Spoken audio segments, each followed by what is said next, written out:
Few organizations have reached the heights that NRG have, fielding the most accomplished Overwatch League team, winning 2 consecutive championships, and persevering through the collapse of the Overwatch League format. It's hard to talk about OWCS or the Overwatch League without bringing up NRG in some form. The San Francisco Shock were undoubtedly the best NA team in the league, and not only that, they were insanely popular. The Shock were sponsored by Disney to promote Star Wars and Avengers Endgame, and Super and Sinatra were on Jimmy Fallon twice.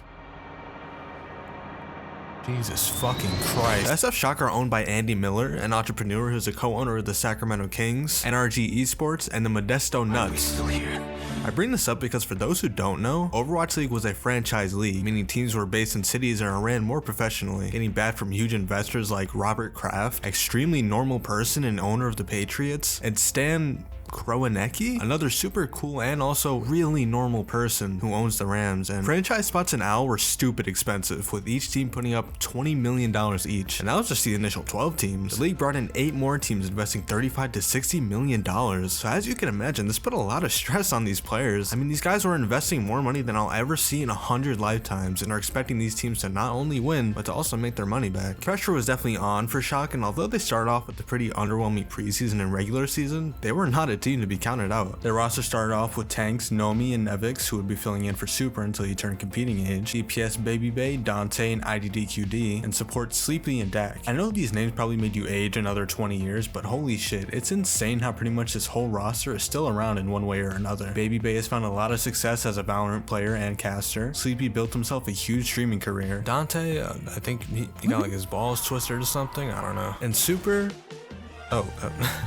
so do you come here often, or? Now, coming into the league, the Shock had a mix of regulars and a couple of unproven players, but analysts as well as fans were sure that with enough time and practice, this squad could absolutely shoot to the top of the rankings. The San Francisco Shock didn't have a super explosive start to the season, not even making it to playoffs, but hey, not everything's perfect at the start. The Shock hadn't found their footing, their identity. Sure, these players were good, but were they developed enough to really push the envelope and tip the scales into truly great territory? The Shock had kind of gotten tossed around this season. To be fair, the best parts of their roster arguably weren't even unlocked yet. Sinatra and Super weren't available for play until Stage 2 and Stage 3, so it's not super surprising that they kinda underperformed this season. And although this was the case, esports, at the end of the day, is about results. That being said, the Shock had decided to look for a new angle. Enter 9K, Junkbunk, Thug Nasty, and Krusty. The Shock had decided to do a complete revamp, starting with their coaching team. The names I just read out turned the Shock from a middle-of-the-road, burger-low NA team into absolute titans of the esport, bringing on Moth, Architect, Choi Hyobin, Smurf, Rascal, Violet, and Striker. Building this roster had put the Shock from a 5th to 6th place standing all the way to 2nd place, a far cry from their rocky start in the inaugural season. I should also add that Dante had left for the Houston Outlaws, IDDQD, Nomi, and Dak had also left, Baby Bay left for the Atlanta Reign, and Sleepy went to the Washington Justice, and Nevix had also left the team. Although they were in a much better spot than the previous season, there was one team that was right next to them, a looming presence like a gatekeeper waiting for you to reach the top just to kick you right back down to the bottom. The Vancouver Titans. Similar to the Shock, were having their best season to date, and from the looks of it, probably the only good season they've had since. The Shock made their way to the playoffs during the 2019 season along with the insanely dominant Vancouver Titans, the Atlanta Reign, who had former Shock OG Baby Bay, the Shanghai Dragons, who had just come off their record-breaking 0-40 inaugural season run. Going into playoffs, the Shock were feeling good. They were playing better than ever. Pulling up to a playoffs bracket with a 24-3 record can make even the most humblest of players a little cocky. Maybe too cocky. The first match they played against a lower-seeded Atlanta Reign was actually a dogfight, surprisingly. Trading map wins back and forth with a team that low was just not a good look for the Shock. Were the lights too bright? Could they step up to the challenge and go from underdogs to champions? Starting off the series, Atlanta take Busan, the Shock get their get back on Mbani. Horizon goes the way of Atlanta and Shock take Gibraltar. Legion Tower is swept by the Reign and the Shock just barely squeeze out a victory on Kings Row. Ooh.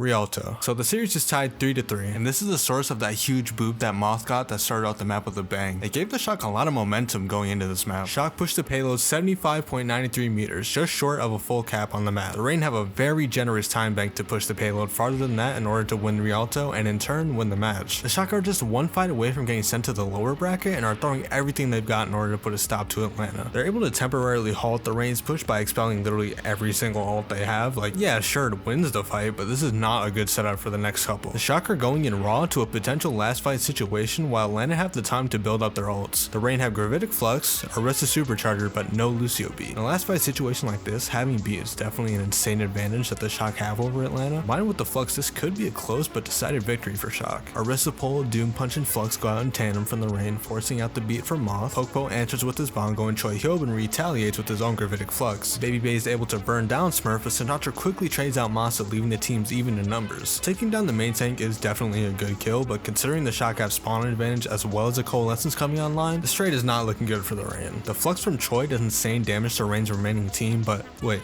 What? The Shock in their first playoff match ends in a C9? Really? It's safe to say that this didn't really instill a lot of confidence in Shock going forward. Not because the players are necessarily bad or anything, but it just seemed like a team of that caliber just shouldn't be letting things slip like that. With this unfortunate, severe, and continuous lapse in judgment, the Shock had been knocked into the lower bracket. And although this is far from the end for them, it did seem like they've been slipping back into their season 1 shoes. I mean, after their run in stage 1, 2, 3, and 4, surely they can bounce back from this little mistake and push on. I don't know what they put in the water in the Shock's locker room, but bounce back was an egregious understatement. They hit the ground running. Krusty put every player in the Super Soldier program and kept them in the Weapon X containment unit until it was time to play. After an embarrassing loss like that, the Shock decided enough was enough and had to do the unthinkable. Turn their monitors on. I won't get into every match in detail, but to make a long story short, the San Francisco Shock did not drop a single map against any team in the lower bracket, meaning they had completed the one and only golden stage. This run is what put them on GOAT watch. It was pretty much impossible to deny their talent at this point, and I'm not gonna lie, I was not a Shock fan. But even then, I had to respect the absolute dominance that they had showed in their lower bracket run. A feat like that had never been done before and still has not been done. They were like the 95 Bulls on steroids. But anyways, the Shock still had to face their tournament rivals in the grand finals. The story was there, sure, but they still had to win in order to turn this run into a full-blown legacy. To be honest, I wish I had more to say about this match, but they just fucking dumpstered them. I'm not even joking, the Shock made the Titans look like a diamond team screaming 4.5k. Vancouver were showing signs of life here and there, but for every spark they had, the Shock were extremely quick to extinguish it. They managed to almost full hold them on Temple of Anubis, but again, the Shock would just not let up. But this series did spawn a few iconic moments, like the Sinatra Doomfist on Lijiang Tower, Architect rocket jumping with Bastional onto the chandeliers of Eichenwald third point, and Architect again big chilling with Moth on Gibraltar third point, laying down suppressing fire. I know if you're a Shock fan, you definitely look back at this series with a lot of love. Seeing a team that was so quick to be doubted and kind of cast aside come back in such a monstrous way had to be extremely satisfying. After this huge W, the Shock had to make a few changes, picking up Ansan Sniper, Twilight, and Tayo. 9K left for the Paris Eternal, Casores joined as an analyst, and Architect left for the Huangzhou Spark. Going into 2020 kind of felt uncertain, not just in terms of the overall state of the world, but also, could the Shock replicate their previous results? Changes in staff and roster can put teams from the top of the Ivory Tower straight into the dirt. Could the Shock really pull it off? They did it again. Okay, maybe not in such a dominant fashion, but they still managed to pull off the back-to-back championship. Not even having to make another lower bracket run, the Shock kind of just ran through their matches and qualified to grand finals. Instead of a historic battle for the ages, it kind of just felt like business as usual. They dominated the regular season matches, just trailing behind the Fusion and the Dragons, who are actually good now. This was during the meta that I specifically remember not playing because it was just so unbelievably ass. Mostly Hog with a mercy pocketed Ash just perma shooting you from high ground. It's like this meta was handcrafted for this version of the Shock. Super can just walk around and get off angle hooks, while Pika Ons can get picks every single fight with Moth right by his side. Sigma also saw a lot of playtime, meaning Choi Hyobin was just digging down the competition with ease. A close but not really that close series culminated in a mirror match between the Seoul Dynasty and San Francisco Shock. Ons and Striker were on the absolute top of their game this match. There was no way they were going to let this championship slip through their fingers. Seoul opened up with the Gravitic Flux after her last fight reset, but not get much in terms of value, and due to Shock controlling the high ground and Seoul being forced to push the cart, Super is able to burst down Gesture with his Hog right clicks, while Choi solos Toby with his Flux, helping finish off Marvel. Violet whips out the Transcendence for insurance, while Super blows the remaining Seoul Dynasty away, and with that, the Shock have done it again. The grand finals this year was bittersweet. Although it was entirely online due to COVID restrictions, you could still feel the emotion through the screen. To be honest, this would be the end of the prime San Francisco Shock. Junkbuck left for the Outlaws, Rascal also left the team, Moth went out to join the LA Gladiators. At the time the 2021 season rolled around, the Shock were a shell of their former selves. They picked up Glister, Nero, and FD God. Ons had also rejoined after a brief retirement, but it just wasn't the same. The Shock weren't terrible by any means, but their cracks were really starting to show. Falling to 6th place in regular season standings and having a pretty really disappointing showing in the Summer Showdown. Although they did make playoffs, they got knocked to the lower bracket and were eventually defeated by the Atlanta Reign, knocking them out of the tournament altogether. Normally this wouldn't be a bad spot for a team, but coming off a back-to-back championship, this was unacceptable for the Shock. And shortly after this, Smurf, Ons, Twilight, Tayo, Nero, Glisser, Choihyobin, and FD got left, pretty much marking the end of the San Francisco Shock as we know it. 2022 didn't start off any better with Super officially retiring. Pretty much the entirety of the old guard had left at this point, and even though they didn't have a horrible season, again, they just couldn't secure another championship, which pretty much cemented that the old Shock was gone and that they were never going to reach the heights that they did in 2019 and 2020. 2023 was a pretty bad season for them, being almost their worst to date. Obviously, this isn't any of the players' fault specifically. The Shock just didn't have the magic that they once did, and it regressed to being a standard middle-of-the-road NA team, almost like they were in Season 1. They didn't make playoffs for the first time since 2019, just to give you perspective on how cooked this team was by this point. Even though it's easy to make fun of them and kick the Shock while they're down, it is kinda sad to see. I mean, these players are under huge amounts of pressure to live up to a legacy that, as hard as they may try, just can't be replicated. Instead of appreciating the time we had with them and cheering on the new guys, we're living in the past and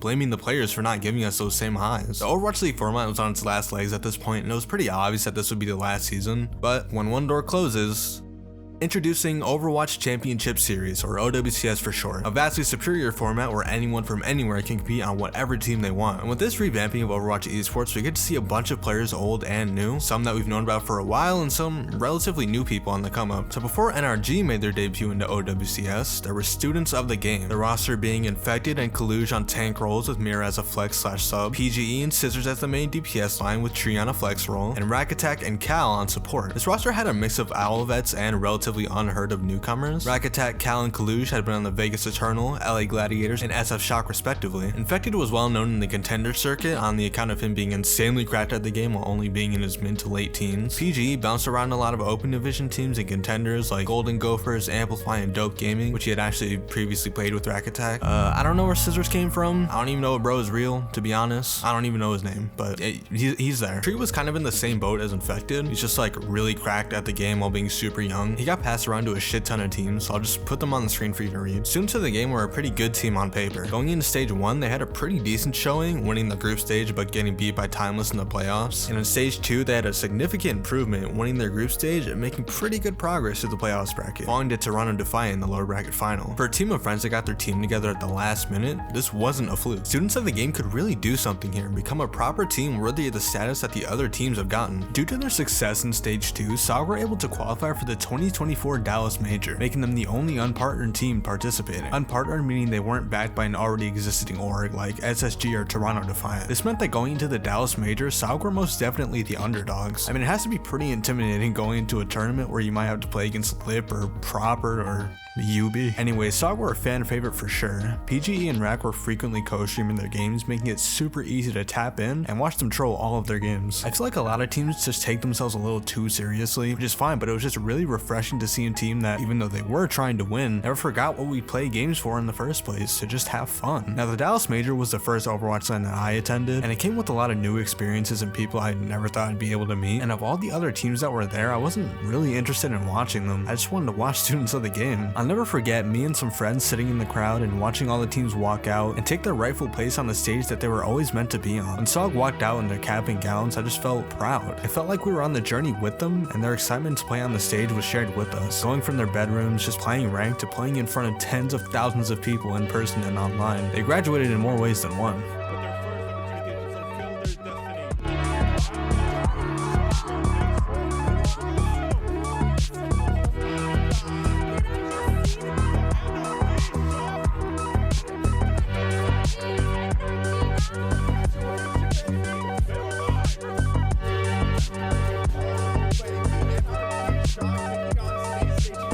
NRG had picked up the students of the game roster and officially made them into the NRG Shock. This felt really fitting. The San Francisco Shock had also started as underdogs and went on to become one of the best teams in Overwatch history. It was a fresh start for the NRG name and a warm welcome for the newly formed roster, now being under a familiar name that everyone in the crowd immediately recognized and could latch onto. Unfortunately, their results in the tournament weren't as exciting as their team reveal. The devastating 3-0 from SSG and another heartbreaking loss to ENCE, knocking them out of the bracket. Although they didn't have the best showing at the Dallas Major, that wasn't what the fans were worried about. Going on this crazy journey with the team that they've come to love over the last few months was enough to leave us satisfied. The destination was nice, sure, but the results don't necessarily reflect the blood, sweat, and tears this team put in over the years to even get to this point. I say all this to point out that even though they didn't match the insane victories that the Prime Shock had, they tried their best, and at the end of the day, that's what people remember more. I wanted to learn more about this reveal and NRG in general on a more personal level. I was able to tap Rakattack for an interview, and he gave us some insight. Throw it over to Future Me now. What's good, everybody? I'm here with former NRG Shock player and now Gen G co-streamer Rakattack. Hello. We're gonna talk about his time on the Shock and answer a couple of community questions while we're at it. So after contenders in the Overwatch League, what was your thought process going into OWCS? I know things were kind of in limbo after the league collapsed, so how does that feel as a player? The transition between OWCS and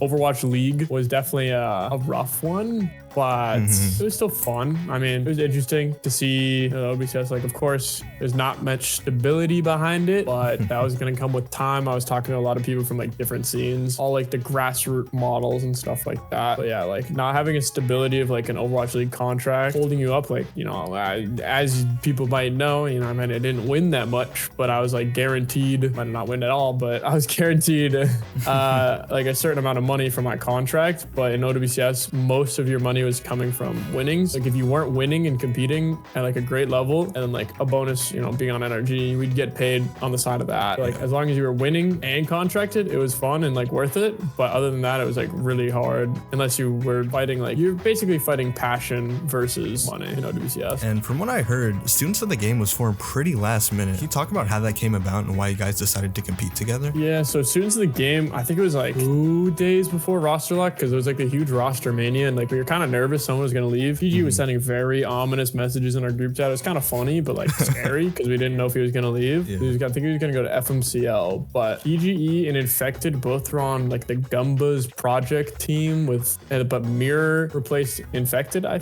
think, and PG was hard bench, and then Cal wasn't on a team. I was trialing for random teams. Me and Cal were talking, and then we found out that PG and Infected were free agents, and Scissors also appeared on the team. We were looking, like we got us four together, and then we were like, we need a flex DPS, and we need it now. We need it really fast. Like it was definitely like it was a stressful struggle, like last minute, but it came together pretty well. I didn't really know many of them like too closely before, but the bonds were quick and it was a good time. Without going into too much detail, what was the process like transitioning into the NRG Shock after you guys were Students of the Game, and what was everyone's reactions to it? I mean, it was definitely like really cool. Honestly, it was, as coming together at SOG, like it was a pretty quick transition. It was like, hey, we're talking to NRG on like Tuesday, and we have Dallas on Thursday or like Friday. So like it was a pretty quick like transition. Like we were talking to him for like a little bit, but like it wasn't like, oh, we're gonna do this until like a few days out. Really quick transition, super well from like the Shock. I mean, the Shock, people love the Shock. Like the fan base was there, and like the staff brought us in like super easily. Really clean transition, and like it was, I mean, I was super happy, and the rest of the team was super happy to be able to represent them. So kind of expanding on that, how nervous were you guys for the NRG reveal, and whose idea was it to do the whole cap and gown? I think like the reveal itself, the most of like the nerves came from like leaking, because people were like,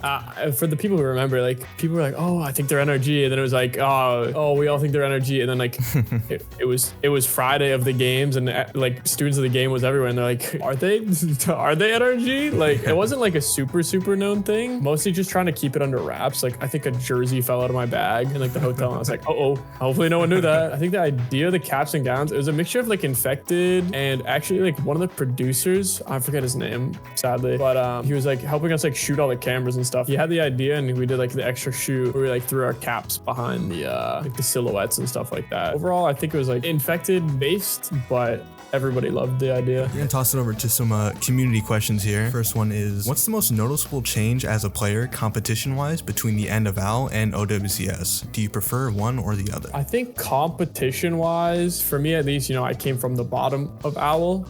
So moving into OWCS, I moved towards like the top of OWCS. I think the most notable changes was like the skill ceiling dropped a lot because, you know, the import rules, stuff like that. And all these teams are going to be moving over to Korea or back to Europe. And just like the overall skill ceiling itself dropped. And then with OWCS, like the doors open and we kind of had to play everyone through that open format. So you'd see a lot more faces maybe after like the top 6 or 8 or 10. Like it just drops off like a lot harder than OWL would. This is also kind of a question that I had. How did it feel to carry that insane legacy that the Shock left behind? Did it ever feel super weighted or heavy when you guys were playing? Like, we're playing on the 2-time champ team and we have to win? Or was it always just do our best? I think like the whole vibe of Shock itself kind of switched. I think it went from like, oh, you know, an owl, like we're supposed to win everything, and like people are gonna get really nervous and sad if they lose like any match in front of the fans. But then once like NRG Shock was a thing, it was more like people already liked our team,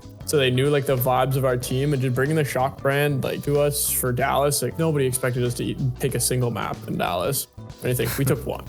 I'll take it. But yeah, like people had like really low expectations for us, ironically, but the Shock fans still like supported us like crazy.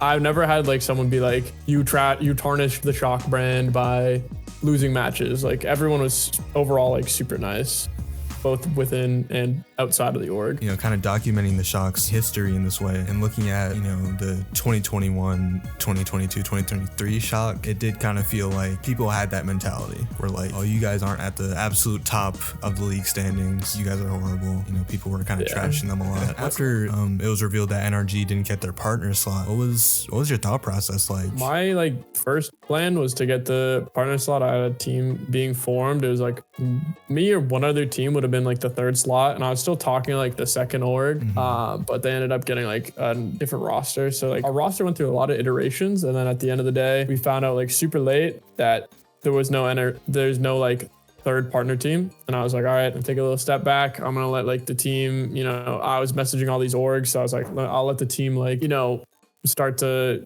figure it out. Maybe we'll end up on like some lower org, but not like partner. And then found out a few days before like roster lock and stuff like that the team ended up like going a different way. Nothing against them. Any money's good. Like any money is better than nothing. So if it meant like going with someone else and they made money, I wouldn't have been like pissed at my team. I went into the off season thinking I'll just do some content, stay on top of my game, play ranked, play Winthrop, make sure like my skill is there for stage 2. And then I think Genji posted a tweet saying they're looking for a co-streamer, and I was like reaching out to other teams too, like before that, but they said like, hey, we're looking for a co-streamer. I was streaming. I just said, hey chat, go comment on this post. And then within like 5 minutes they DM me, and then I talked the next day, and then I joined them. If there's no like great offer for me, then yeah, I'll be doing more content. And I mean, I was lucky enough to have the opportunity from Blizzard to like go to the Spotlight event and stuff like that, which was super fun. So like I'm now able to see like both sides of it, and I have like a different perspective of, you know, things that could be future paths. I always kind of see myself as this casual pro player, as I like to call it, is like people will see me in arcade or like quick play. Like, I just enjoy the game so much that it was so cool to be able to like go to this event where, you know, I was talking to people like Boger, August, Frogger, Aspen, like people from Warren, like people from like literally around the world, like the Gushway too. And like, so it's just like, it was so cool to be able to like work with everybody in person, be able to talk, like share ideas of the game, share the love of the game, share the things you don't like about the game. It was honestly super mind-blowing, especially how like quick it went from me being like, oh, not on a team, I'm gonna go fly out here and go to Blizzard. And I was like, oh, okay, sweet, life moves on, so keep your options open. All right, thank you so much for being here, Rak. Is there anything you'd like to say or promote before we wrap this up? I just want to say thank you guys for all the support on my like Twitch, Twitter, literally everywhere, my career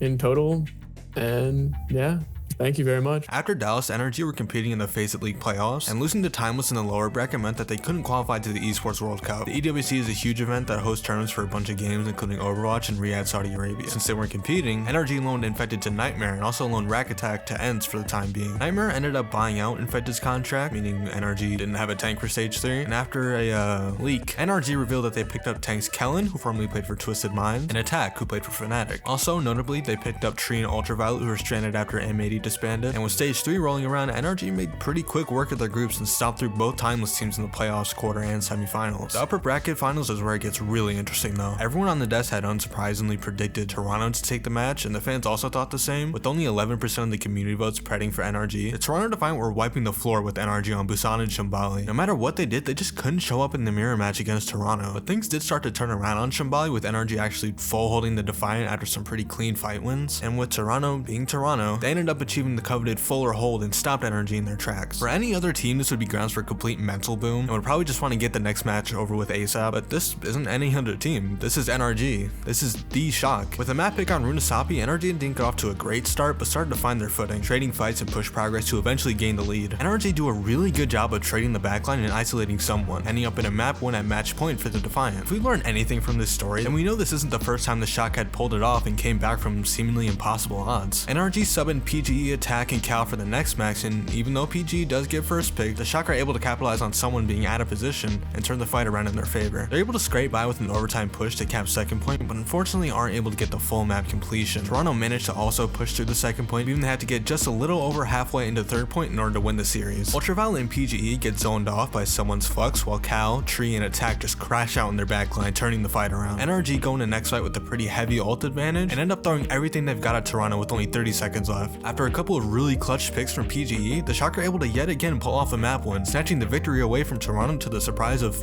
literally everybody. Cal was on fire this match, along with PGE and Attack. They came up with some pretty solid plays to win the map. NRG subbed in Kellen, Rack, and Scissors, and I was a little worried this might stop the momentum the Shock had been building, but oh god, I was very wrong. The Shock 100-0'd the first point. A clutch pick into Primal from Kellen in overtime on second point allowed GV to come back with the rush and flip the point into a cap. Toronto managed to get a point cap, but it just doesn't matter. The Shock on next point just wiped them team fight after team fight, resulting in a full reverse sweep against the heavily favored Defiant. A series like this is nothing new to the Shock name, but to see these players pull it off in this fashion is just something special, man. I can't even describe it. I think Jaws and Necro summed it up pretty well. A reverse sweep for Shock? Absolutely no one, and I mean no one, expected it to go this way. Like 90% from the viewers to It's the safe Toronto bet. It's the safe bet. It is the safe bet, but you can't count out NRG Shock. You can't count out any of these teams anymore. Unfortunately, during the grand finals, Toronto did sweep NRG in a devastating 4-0, but this showed that NRG could hang with the top teams, and not just hang, they could absolutely squabble with them too. Stage 4 rolls around, and the Shock had a little bit of a shaky start, losing to Fluffy Amers in the group stage. By itself, this wouldn't be a huge problem, but in the playoffs bracket, NRG again had an upset defeat against Fluffy. Luckily, NRG were still able to qualify to OWCS finals in Stockholm, but they had to go against Crazy Raccoon first, and yeah. The Shock were able to take down Ensign Nightmare though, knocking them out of the brackets, but shortly after had to go against their NA rivals, Toronto Defiant. NRG were putting up a pretty good fight against the Defiant on Ilios, not being able to close out the map but still showing promise against the Titans of NA. Onto Saravasa, it was pretty much the polar opposite of what we saw in playoffs, with Toronto doing a pretty convincing sweep of the map. The Defiant full cap Shambali and hold the Shock just before second point, and even though this is technically the expected outcome, it's never fun seeing players you know work so hard and care so much getting knocked out of the tournament. Toronto Defiant were just such a dominant force in NA, it's hard to deny the insane talent on their team, being filled to the brim with role stars. With the end of stage 4, sadly also marks the end of the NRG Shock. It turns out NRG hadn't gotten invited for a partner slot in NA for the next season of OWCS, which is just fucking insane to me, considering they are arguably the most important team in Overwatch esports. Being one of the 2 legacy NA teams still around after Al, it makes literally zero sense as to why they wouldn't be selected for a partner slot. It's just a really disappointing end for the NRG Shock, to be honest. After putting so much hard work into this team and resurrecting a previously dormant franchise, can't help but feel bad for these players who just have huge amounts of potential and are still relatively new in the pro scene. I have a feeling everyone on this roster will go on to do bigger and better things, and NRG Shock was just the start of something truly great for everyone here. No other franchise has achieved what the Shock have. They're truly a one-of-one team, whether it's Super leading them into back-to-back championships or PGE and its crusty-ass, old-ass, disgusting-ass mousepad reverse sweeping the best team in NA. Every tournament, you were in for a surprise, and win or loss, you would have a great time watching your team fuck around and clip farm during the most important match of the stage. NRG Shock encapsulated what it meant to compete and redefined what a team could even be. I just want to say to any Shock member, old or new, that may be watching this, thank you. Thank you for a great franchise, and we all hope you continue to shock the world wherever you find yourself.